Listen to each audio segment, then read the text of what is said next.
Good day mga kamukha, welcome back again dito sa aking channel KD35 Vlog at for today's video ay eto't magre-recover muli tayo ng ginto mula dito sa tinatawag namin na linang. Ayan, so before natin mai-recover yung ginto niyan ay meron pang pagdadaanan yan na tinatawag na pagsisiwasi o kaya pagmamagnet.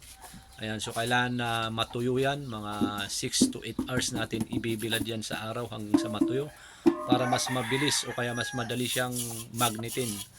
Ayan, so shoutout sa mga nag-request nito paano mag-recover ng ginto mula sa linang. Ayan, so sana masundan nyo ang video at magawa nyo ng tama kung gusto nyo mag-recover ng ginto nyo sa mga linang na nasa inyo. Ayan, so yun, maraming salamat at pasubscribe na lang dyan sa mga bago.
Alright, ayan. So, after 6 to 7 hours natin pagbibilad dito sa linang ay eto na at natuyo na. Okay, at pwede na nating i-magnet ito. Ayan, gamit itong magnet na to. Ayan, imamagnet natin para matanggal yung black sand. Kasi itong black sand kasi is wala tayong makukuhang ginto dito kasi yun nga, black sand siya, bakal siya. So, kailangan natin tanggalin yung kanyang black sand.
Pagdating naman sa pagmamagnet, tawag namin dito is siwasi, magsiwasi. So pagdating sa pagmamagnet, kailangan dito pag nagmagnet ka, mga ganito lang yung pagitan sa magnet at saka sa mamagnetin mo.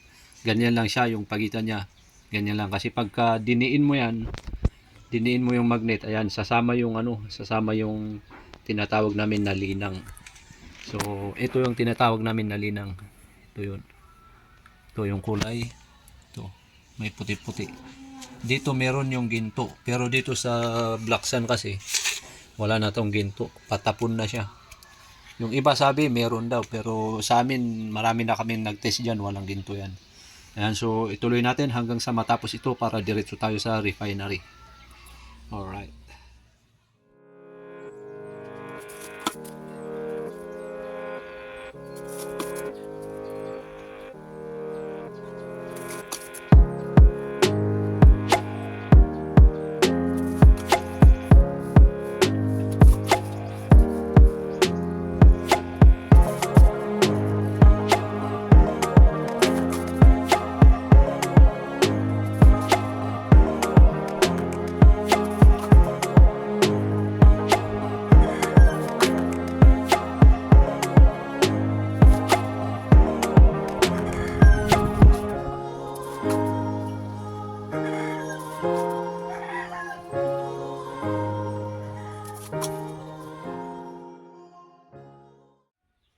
Okay, after isang oras nating pagmamagnet, ayan na siya. Ayun. So ito yung kailangan natin. Nandito yung ginto. Ito yung tinatawag namin na linang. Ayan. Ito, wala nang laman na ginto to. Para sa amin patapon na to. Ayan, tatapon na yan. So kadalasan kasi mas marami yung nakukuha ang black sand kumpara sa natitirang tinatawag na linang. Ayan, at ito ay diretso tayo sa refinery at ang tinatawag namin na gaid. Pipinuin natin to. Mas pino, mas maganda, mas pagkaya nating pulbusin, mas maganda para makuha natin yung ginto. Saka natin idadaan sa sample pan. Alright.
Alright, ayan, we're back. At ito na yung ating na-recover na ginto.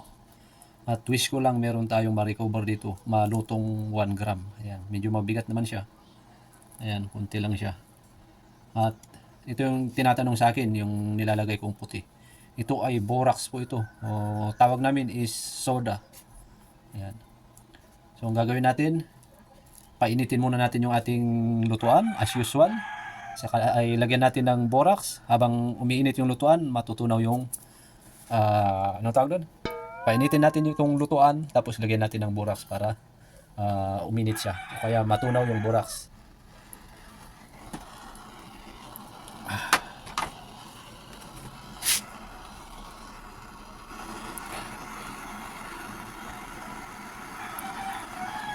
Lagyan natin ng borax. Ayan, so hanggang sa matunaw yung borax, saka natin ilalagay yung lulutuin natin para mas madali siyang matunaw. Ayan, so habang pinapainit natin to, meron lang akong gustong i-request sa inyo. Ayan po yung analytics ng aking YouTube studio, kung saan mas maraming nag-escape sa mga ads na lumalabas sa aking mga video. So gusto ko lang i-request na pagka may lumabas na ads sa aking request, baka pwedeng huwag niyong i-escape. Ayan kasi yung diyan kami kumikita. Diyan kumikita yung video ko. Kaya kung titignan niyo diyan sa analytics ko, ang laki ng escapable ads kumpara sa non-escapable. Ayan, so maraming salamat at sana huwag niyong i-escape yung mga ads na lumalabas sa aking mga video. Ayan, so pwede na. Tunaw na yung ating borax. Ilagay na natin itong ating lulutuin. Pero gaya nga ng sabi ko, mag-umpisa tayo ng mahinang apoy. Ayan, kasi pinong-pino yung ating lulutuin. Kasi pagka malakas na apoy yung gagamitin mo, ibubuga niya yan. Ayan. Ibubuga niya yung gold dust na yung lulutuin. Kaya dapat tiis lang. Mag-umpisa ka ng mahinang apoy. Ayan. Hanggang sa mapapansin mong unti-unting natutunaw yung ginto.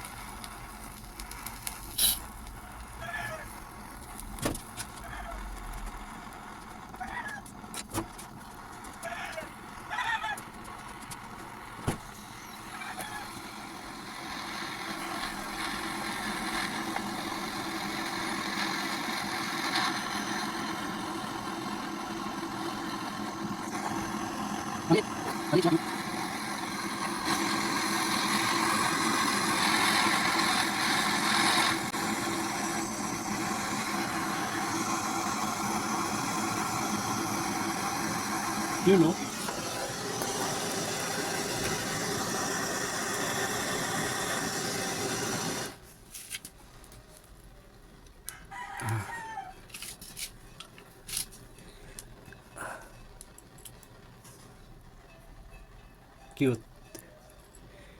Cute stick.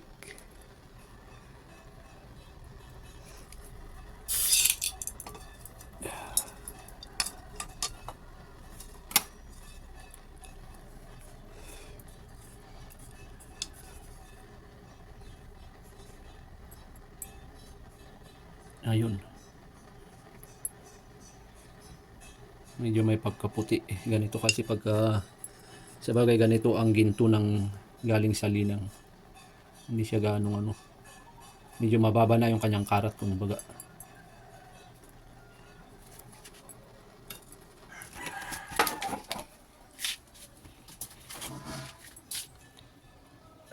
Excuse me po. Yun, pwede na. May pang good taste. Yan. So, timbangin na natin kung ilang grams aabutin ito. Sana merong aabot na 1 grams. Pwede na yun. Yan. Okay. Ito na siya. Ang cute. Magandang gawing hikaw. Ngayon ay timbangin na natin kung ilang grams.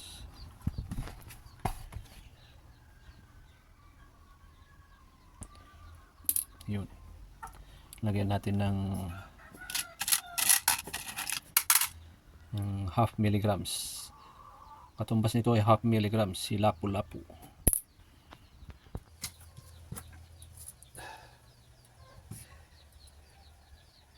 Oy, mabigat sa ginto. Lagyan ulit natin ng isang lapu-lapu, bali 1 grams na. Naku po, mabigat na yung bato. Lagyan natin ng palito yung ginto. Katumbas nito ay 1 milligram.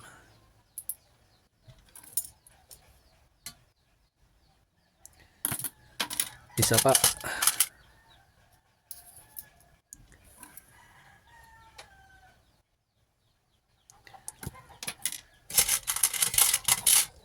Naku, kinulang ako ng palito.